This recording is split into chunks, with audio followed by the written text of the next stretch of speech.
Thanks for joining me for this edition of the Church Security Answer Man. If you're not seeing it, things are getting crazier.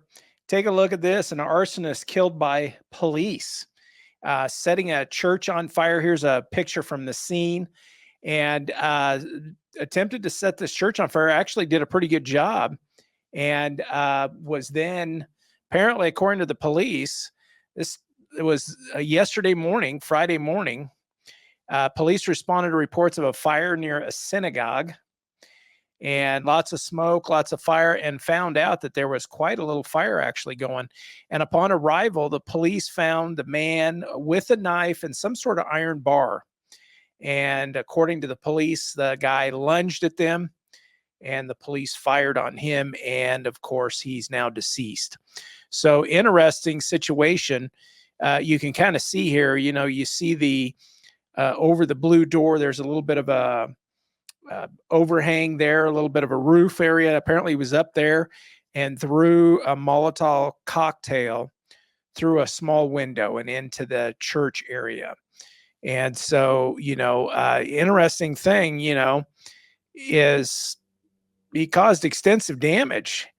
And if you're paying attention to anything that's going on right now, we're seeing an increase, of course, in the synagogues like this, towards the Jewish community, but we're also seeing it across churches, temples.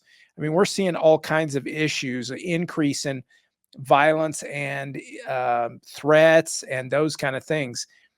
And I hope you're paying attention to this stuff, because here's the other thing. A lot of these groups now, they're getting more spread out. They're getting into other countries. Borders are very porous.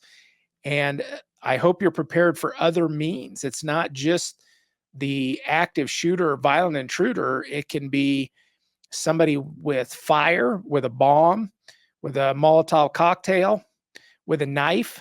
This guy's packing apparently the Molotov cocktail and a knife and some kind of iron bar to commit his violence. And so I hope you're paying attention to this stuff, because this is important. It's not just the gun that we need to worry about. Another media report spelled it right out. One paragraph: an armed man somehow climbed up the synagogue and threw an object, a sort of Molotov cocktail, into the main praying room. And you can see there that, like we talked about, the roof there just above the police van.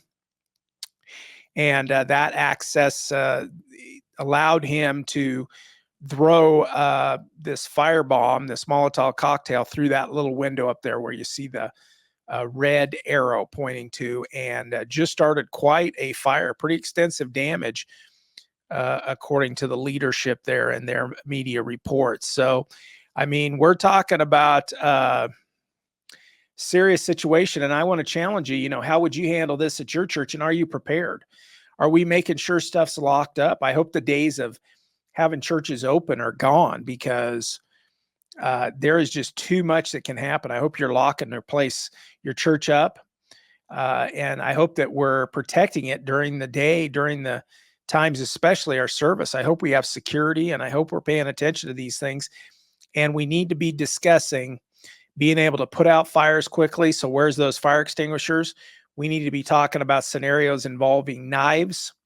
And I hope, unfortunately, these days, I hope you're doing sweeps for bombs before your services start, and you're watching for suspicious packages. Things are just getting worse as we look around. For a while, it was the Catholic churches that were getting hammered this couple of years ago, if you remember that. And now we've moved to synagogues, but it's just widespread. It's churches, synagogues, temples. You got to be prepared for this kind of stuff that's going on. And like I'm saying, it's not just the firearm now that should be worrying you. It's not just the service interruptions. It's other tools. Many of these people involved in the third world countries or coming from those into these other areas. This gentleman was described as Algerian. This incident in France, and that we talked about here. And so these folks have a little bit different method of attacking. And so they're not often able to get a hold of a gun, or that's not their way of doing things. So I hope you're getting prepared. That's just what I wanted to talk about.